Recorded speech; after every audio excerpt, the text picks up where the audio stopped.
सोचिए जरा, अस्पताल का कमरा, बाहर बेचैन परिजन, भीतर डॉक्टर की तेज आवाज, और तभी अचानक एक तेज चीख, एक नवजात शिशु रो रहा है। लेकिन क्या आपने कभी सोचा है कि वो रोता क्यों है? क्या उसे दर्द हुआ है, या वह डर गया है, या फिर वह कुछ याद करके रो रहा है? अब जरा इस कहानी को सुनिए। बहुत समय पहले जब सृष्टि नई नई रची जा रही थी, ब्रह्मलोक में एक विचित्र सभा बुलाई गई, जहां ब्रह्मा, विष्णु और महादेव स्वयं उपस्थित थे।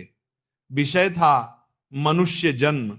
ब्रह्मा ने कहा, मनुष्य को पृथ्वी पर भेजना है, पर वह सब कुछ जानकर जाएगा तो जीवन का खेल समाप्त हो जाएगा। विष्णु बोले, पर जो उसने पिछले जन्मों में किया है उसका भार तो उसे ढोना ही होगा। और महादेव मंद मुस्कान के साथ बोले, तो उसे जाते समय सब कुछ याद दिला दो और पहुंचते ही भुला देना। तभी देवताओं ने एक रहस्यमयी व्यवस्था बनाई, एक ऐसी सीमा जहां आत्मा अपने सारे कर्म, सारे वचन, सारे अपराध और सारे पछतावे लेकर खड़ी होगी। और यहीं से कहानी असली रूप लेती है। इसलिए वीडियो छोड़ने की गलती मत करना, क्योंकि यहीं से वो रहस्य शुरू होता है जिसे जानकर आपकी सोच बदल जाएगी। पौराणिक ग्रंथों में कहा गया है कि जब किसी आत्मा का एक जीवन पूर्ण होता है और अगले जन्म का समय आता है, तो वह सीधा गर्भ में नहीं जाती, बल्कि एक अत्यंत रहस्यमयी और भयावह मार्ग से होकर गुजरती है, जिसे जस्सियों ने कर्म द्वार कहा है। यह कोई साधारण स्थान नहीं, बल्कि चेतना की वह सीमा है जहां आत्मा से कोई झूठ नहीं चल पाता। यही चित्रगुप्त अपने विराट लेखा ग्रंथ खोलते हैं और उस ग्रंथ में लिखा होता है, आत्मा का हर विचार, हर भावना, हर छल, हर करुणा, यहां तक कि वे अपराध भी जो मनुष्य ने कभी किसी को बताए तक नहीं। जैसे ही आत्मा उस द्वार पर पहुंचती है, उसका कंपन बदलने लगता है, क्योंकि उसे पहली बार यह एहसास होता है कि मृत्यु के बाद कोई अंधकार नहीं, बल्कि एक तीखी जागरूकता है। चित्रगुप्त प्रश्न नहीं करते, वे बस दिखाते हैं। इन दोनों आत्मा अपने ही कर्मों को चलचित्र की तरह देखती है। कहीं वह मां को रुला रही है, कहीं किसी मासूम का विश्वास तोड़ रही है, कहीं किसी भूखे को अन्न देखा कर रही है, और कहीं किसी अनजान के लिए अपना सब कुछ लुटा रही है। ये देखकर आत्मा बार बार कहती है, ये मैं नहीं था, परिस्थितियां थी, मजबूरी थी। लेकिन कर्म द्वार पर कोई बहाना स्वीकार नहीं होता। यही आत्मा को बताया जाता है कि अब उसे फिर पृथ्वी पर लौटना होगा, उसी संसार में जिसे वो छोड़कर आई थी। यह सुनते ही आत्मा में भय भर जाता है, क्योंकि अब उसे याद आता है कि पृथ्वी पर सुख जितना दिखता है, दुख उससे कहीं गहरा होता है। बिछोह, बीमारी, अपमान, असफलता, अकेलापन। आत्मा हाथ जोड़कर कहती है, मुझे मत भेजो, मैं वचन देता हूं यही प्रायश्चित कर लूंगा। लेकिन देवदूत शांत स्वर में कहते हैं, यही प्रायश्चित है। फिर आत्मा को बताया जाता है कि उसे मां के गर्भ में प्रवेश करना होगा और वहीं से उसका अगला अध्याय शुरू होगा। गर्भ कोई आराम की जगह नहीं, बल्कि एक तपोभूमि है। गरुड़ पुराण के अनुसार आत्मा गर्भ में उल्टी अवस्था में रहती है, अंधकार में, जहां हर दिन उसे उसके पुराने कर्म याद दिलाए जाते हैं। वह जानती है कि उसने क्या खोया और क्या पाने का अवसर मिला है। गर्भ के महीनों में आत्मा बार बार प्रतिज्ञा करती है, मैं जन्म लेकर सत्य के मार्ग पर चलूंगा, मैं किसी को नहीं रुलाऊंगा, मैं धर्म को नहीं छोड़ूंगा। पर जैसे जैसे जन्म का क्षण पास आता है, आत्मा की बेचैनी बढ़ती जाती है, क्योंकि उसे बताया जा चुका होता है कि बाहर निकलते ही सब कुछ छिन जाएगा, यादें, संकल्प, ज्ञान। और यही वह भय है जो आत्मा को भीतर ही भीतर तोड़ने लगता है। और यहीं से उस रोने की नींद पड़ती है जिसे आप सिर्फ आवाज समझते हैं। अब यहां से कहानी उस स्तर पर प्रवेश करती है जहां सामान्य सोच, विज्ञान और तर्क सब छोटे पड़ जाते हैं, क्योंकि ये वो क्षण है जहां आत्मा और माया आमने सामने खड़ी होती है। शास्त्रों में कहा गया है कि जैसे ही गर्भ से बाहर आने का समय आता है, उसी क्षण सृष्टि की सबसे रहस्यमयी शक्ति सक्रिय होती है, जिसे विष्णु की माया कहा गया है। यह माया कोई साधारण भ्रम नहीं, बल्कि चेतना पर पड़ने वाला वह आवरण है जिसके बिना मनुष्य पृथ्वी पर एक पल भी जीवित नहीं रह सकता। यदि आत्मा अपने पूरे ज्ञान और स्मृति के साथ जन्म ले ले तो वह न रिश्ते निभा पाएगी, न समाज में ढल पाएगी, न कर्म कर पाएगी, क्योंकि उसे हर समय पता होगा कि ये सब अस्थाई है।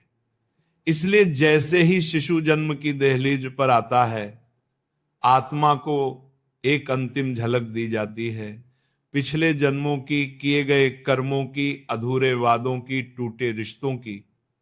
यह झलक किसी क्रम में नहीं होती, बल्कि एक साथ टूटे कांच की तरह सामने आती है।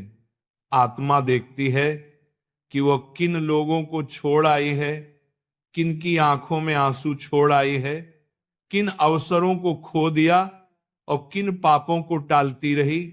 उसी क्षण आत्मा समझ जाती है कि ये सब अब स्मृति नहीं रहेगा, बस संस्कार बनकर भीतर दब जाएगा। आत्मा भीतर से चीखती है, विरोध करती है, कहती है मुझे याद रहने दो, मैं इस बार गलती नहीं करूंगी। लेकिन माया का नियम अटल है। जैसे जैसे शिशु बाहर आता है, वैसे वैसे माया आत्मा पर परतें चढ़ाने लगती है। पहले स्मृति धुंधली होती है, फिर संकल्प टूटते हैं, फिर ज्ञान सिकुड़ता है। यही वह क्षण है जब शरीर और आत्मा के बीच पहला टकराव होता है। शरीर सांस लेना चाहता है, आत्मा याद रखना चाहती है, और इसी टकराव से जन्म लेता है वह पहला रोना। तेज, असहाय, हृदय विदारक। वह रोना न तो दर्द का है, न ठंड का, न भूख का। वह रोना उस क्षण का है जब आत्मा अपने ही सत्य से अलग हो रही होती है। गरुड़ पुराण में संकेत मिलता है कि जन्म के समय आत्मा अत्यंत व्याकुल होती है, क्योंकि उसे ज्ञात होता है कि अब वो संसार के मोह जाल में फंसने जा रही है। कई संतों ने कहा है कि नवजात शिशु की आंखों में एक गहरी उदासी इसलिए होती है क्योंकि वह अभी अभी ब्रह्म सत्य से अलग हुआ होता है। पर जैसे जैसे समय बीतता है, माता की गोद, दूध का स्वाद, नाम, रिश्ते, खिलौने, प्रशंसा, ये सब माया की परतें बनकर उस चेतना को ढक देती है। कुछ महीनों में वह आत्मा जिसने जन्म के समय रोकर सत्य प्रकट किया था, वही आत्मा हंसना सीख लेती है। लेकिन वह हंसी खुशी की नहीं, विस्मृति की होती है। और यहीं से मनुष्य का असली संघर्ष शुरू होता है, क्योंकि जो सच जानकर रोया था वही सच भूलकर जीने लगता है। इसीलिए कहा गया है कि जन्म का रोना केवल शिशु का नहीं, वह आत्मा की अंतिम पुकार होती है, जिसे दुनिया सुन तो लेती है पर समझती नहीं। अब सुनिए वह अंतिम सत्य, जिसे जानने के बाद ये कहानी सिर्फ कहानी नहीं रहती, बल्कि एक आईना बन जाती है। क्योंकि नवजात शिशु का रोना न तो संयोग है, न जैविक दुर्घटना, न ही केवल फेफड़ों की पहली परीक्षा, बल्कि वो इस संसार में प्रवेश करती आत्मा की अंतिम चेतावनी है। ऋषियों ने कहा है कि जन्म से पहले आत्मा को स्पष्ट रूप से यह बोध कराया जाता है कि पृथ्वी कोई सुख लोक नहीं, यह कर्म भूमि है। यहाँ हर आनंद क्षणिक है, हर संबंध सीमित है और हर कर्म का फल अटल है। इसलिए आत्मा रोती है, क्योंकि उसे फिर से उसी चक्र में उतरना है जहां वह पहले भी अनगिनत बार आ चुकी है। मोह में फंसना, सच को भूलना, अपने ही बनाए बंधनों में जकड़ जाना। योग वशिष्ठ में संकेत मिलता है कि जन्म के समय आत्मा सबसे अधिक जागरूक होती है, क्योंकि उस क्षण माया पूरी तरह सक्रिय नहीं होती। चेतना और शरीर के बीच अभी अंतिम पर्दा नहीं गिरा होता। वही अधूरी विस्मृति, वही आधा जगह बोध उस रोने के रूप में बाहर आता है। यह रोना कोई शिकायत नहीं, बल्कि एक स्मरण है। जैसे आत्मा कह रही हो, मुझे याद है कि मैं क्यों आई हूं, पर मैं जानती हूं कि कुछ ही समय में मैं भूल जाऊंगी। यही कारण है कि नवजात का रोना इतना असहाय और इतना तीव्र होता है, क्योंकि वह जानता है कि अब उसका सामना संसार से नहीं, विस्मृति से होने वाला है। इसी कहते थे कि यदि मनुष्य जन्म के उस पहले रोने का अर्थ समझ ले तो उसे किसी ग्रंथ की आवश्यकता नहीं, क्योंकि वह रोना ही उसका शास्त्र बन जाएगा। लेकिन समस्या यह है कि जैसे जैसे मनुष्य बड़ा होता है, समाज उसे उस रोने से दूर ले जाता है। उसे सिखाया जाता है कि रोना कमजोरी है, सवाल पूछना विद्रोह है और सच की खोज व्यर्थ है। बचपन में जो बच्चा बिना कारण रोता है उसे चुप कराया जाता है, और वही चुप कराना आगे चलकर उसकी चेतना को भी चुप करा देता है। धीरे धीरे वो आत्मा जिसने जन्म के समय सब कुछ जानकर रोया था, वही आत्मा दुनिया की तालियों, उपलब्धियों और दिखावे में उलझकर हंसना सीख लेती है, पर वह हंसी भीतर से खोखली होती है। संतों ने कहा है कि संसार में सबसे दुखी वही लोग होते हैं जो हर समय हंसते हैं, क्योंकि उन्होंने अपने भीतर के रोने को मार दिया होता है। नवजात का रोना यह भी संकेत देता है कि जीवन कोई उपहार नहीं, बल्कि एक उत्तरदायित्व है, एक अवसर है अपने कर्मों को सुधारने का, अपनी चेतना को ऊंचा उठाने का। गरुड़ पुराण में वर्णन आता है कि आत्मा जन्म से पहले प्रतिज्ञा करती है कि वह सत्य के मार्ग पर चलेगी, पर जन्म के बाद माया उसे यह सब भुला देती है। यही कारण है कि बहुत से लोग जीवन के मध्य में अचानक खालीपन महसूस करते हैं। उन्हें सब कुछ होते हुए भी कुछ कमी लगती है, क्योंकि भीतर कहीं वही आत्मा फिर से रोना चाहती है, वही चेतना फिर से जागना चाहती है। ये वही रोना है जो बचपन में बाहर था और अब भीतर दबा हुआ है। इसलिए कई महात्मा कहते हैं कि ध्यान, साधना और आत्मचिंतन का उद्देश्य कोई नई चीज पाना नहीं, बल्कि उसी पहले रोने को समझना है। जब मनुष्य उस रोने का अर्थ समझ लेता है, तब उसे संसार से वैराग्य नहीं होता, बल्कि संसार के बीच रहते हुए भी वो उससे बंधता नहीं। यही कारण है कि ज्ञानी पुरुष सामान्य जीवन जीते हुए भी भीतर से मुक्त होते हैं। नवजात शिशु का रोना हमें यह भी बताता है कि जीवन में सबसे बड़ा दुख मृत्यु नहीं, बल्कि विस्मृति है। हम भूल जाते हैं कि हम कौन हैं, क्यों आए हैं और कहां लौटना है। जन्म के समय आत्मा ये सब जानती है, इसलिए वह रोती है, क्योंकि वह जानती है कि ये ज्ञान कुछ ही क्षणों का मेहमान है। यही कारण है कि कई परंपराओं में कहा गया है कि शिशु को रोते समय तुरंत चुप नहीं कराना चाहिए, बल्कि उस क्षण को शांत भाव से देखना चाहिए, क्योंकि वह आत्मा का अंतिम सत्य प्रकट करने का समय होता है।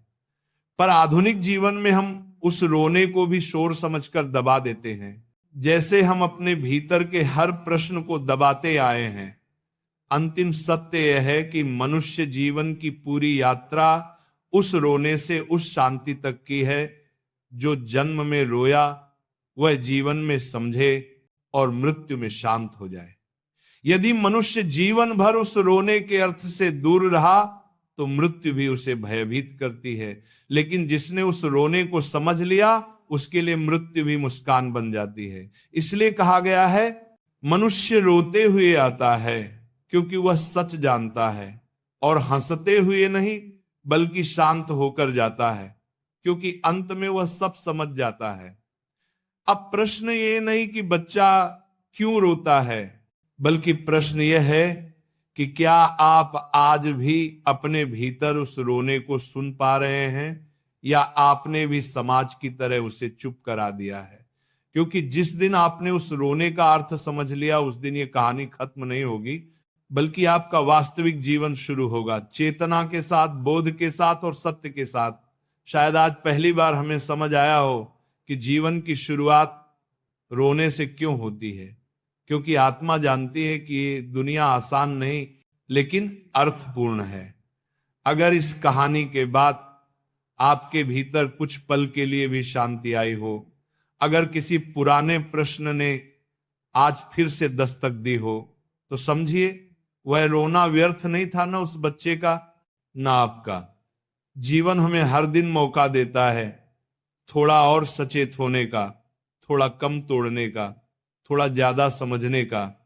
अगर आज के बाद आप किसी के दर्द को हल्के में ना लें, अगर किसी अपने को बिना कारण थोड़ा ज्यादा थाम लें, या रात को सोने से पहले एक पल ठहर कर यह सोच लें कि मैं यहां क्यों हूं, तो यही इस कहानी की सबसे बड़ी सफलता है। क्योंकि जो मनुष्य जीवन को समझकर जीने लगता है वह फिर कभी पूरी तरह अकेला नहीं रहता,